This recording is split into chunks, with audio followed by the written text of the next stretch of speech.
Hi, this is Dr. Young. Sorry, a little caught off guard here. I wanted to go over a few things about last week's at work because I had a lot of students who didn't really complete the assignment properly. So I'm going to just go back and I'm going to use this as an example as far as moving forward in your class work. Um, for example, the discussion questions, and I'm not going to pull on, I wouldn't pull up anyone's discussion question, but I'm just going to talk generally about some of the issues that I've seen so that you can kind of understand how you need to move forward in this class as far as the quality of your work.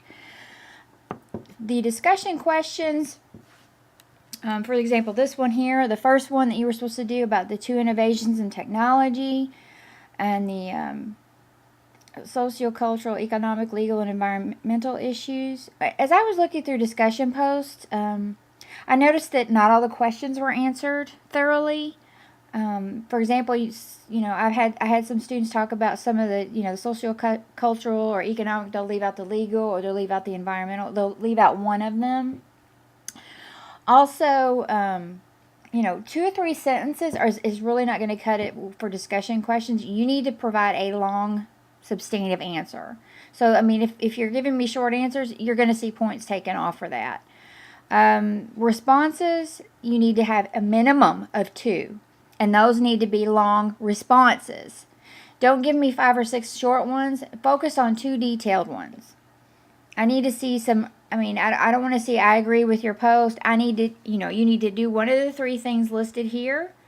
And that means expand on the ideas, discuss differences between your thoughts and theirs, or explain why you agree or disagree. I'm fine if you disagree or agree, but I need to know why in detail. The other thing that I noticed is students not using sources or providing references. If you're using your text, you need to cite your text. So make sure to cite your text at the end of the post, and you need to include an in-text citation in there as well. Now for the individual work assignment, I did notice students writing this assignment. Now it gives you a word length, but just because you give me 250 words doesn't mean you're going to get 100 points, because what I noticed is some students were not really addressing all of the assignment. For example, I had some students give me a lot of benefits of what they liked about the capitalist system and what they liked about the communist system, but maybe they didn't give me information about what they didn't like about the communist system in enough detail. So understand that just because you give me a word count doesn't mean that you're going to get 100% on it. I need to have all of the aspects. You got to answer the question properly, quite frankly. that's what you have to do, to get the maximum points. So I just wanted to address these things because I was getting some questions about it, and you need to make sure that you're giving a full, well-rounded answer, a very substantive answer to the questions that are posed. We are at the college level. Basically, I'm going to expect I'm going to facilitate critical thinking in this class, and I need to see that evidence of that for the best grades. So make sure to do that. See other things. Oh yeah, proofreading, spacing, all that. If you're writing an essay, like if you're writing an individual work assignment, it needs to be written as a paper. Papers aren't written in single space. Paragraphs need to be indented. You need to double space paragraphs indented, like you're writing a proper essay. If you're struggling with your writing, you're getting comments about it, I would highly recommend the tutoring center to get help with that. That means you'll need to complete your assignments early, and you'll need to turn them in there so they can give you feedback so you can revise it. If I see content issues, I'm certainly going to tell you, but as far as writing, that's a prerequisite for this class, and I'm going to expect you to be able to do that well as you enter the course. If you have any questions or concern, if you need some tutoring services, if you feel like you're writing, you're having trouble, you're getting consistent feedback about your writing, you're feeling like you need somebody to help you with that and another set of eyes, please use the Smart Thinking tutoring site. That is what it's for. You can request a tutor or attend a live webcam tutoring session. as well, there's the Academic Tutoring and Success Center and the Smart Thinking. So you have options here. I would go ahead and use those if you're getting consistent feedback about your writing. And I'm just being proactive about this right off the bat, because it's, I just graded week 1. I'm seeing issues, and here we are. So I want to talk about these things and get you thinking about, improving your writing, making sure you're addressing all the content areas that need to be addressed. Every class is different, and I don't want you to get lost. So the purpose of this is to give you that general feedback. I would, every time you do an assignment,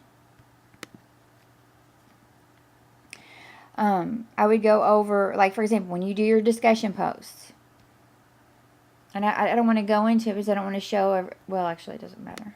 I don't know what I'm thinking here. Okay. For the discussion post, do your discussion. Go back and go to my discussion tip sheet here. I'm sorry, post. I post this every week. I will post this every week. Did you meet all of these? Did you go through these here? Go through all these numbers. Make sure. Did you proofread? Are you giving enough detailed? Are you giving responses that are detailed enough? Are you using a source? Are you using personal experience to support your work? And the reason I say that is not a requirement, but it helps you expand on your posts. Think about it. If you're given a question, sure, you can answer in a few sentences, but then maybe you need to elaborate more and give an example or some supporting research. I am going to push that because I think it helps you get to the quality of the posts and the papers that you need to have in this class. So, I would use this as a kind of a checklist to make sure, okay, yep, I got that, and same for your Dropbox. And as far as your papers, if it has a length requirement of a certain amount of pages, you need to meet it. Because basically, you're given direction, you need to meet those requirements. The reason that the paper lengths might be given in some of these assignments is because you're going to need at least that much to cover the content properly. Now, you could give me a paper that's 3 full pages and not address the questions and still not do well. So you need to make sure that you've got both things in check. Otherwise, that's really it. I just wanted to just kind of put that out there. If I'm seeing as many issues next week, I'll post another feedback video. If you have any questions or concerns specifically, let me know, and I'll be happy to clarify anything. Just make sure that you ask me early enough and not, at the due date, because then it's kind of too late. You need to be proactive and get your work done before the due date, and ask any questions about the assignment before then. And I'll be happy to answer those.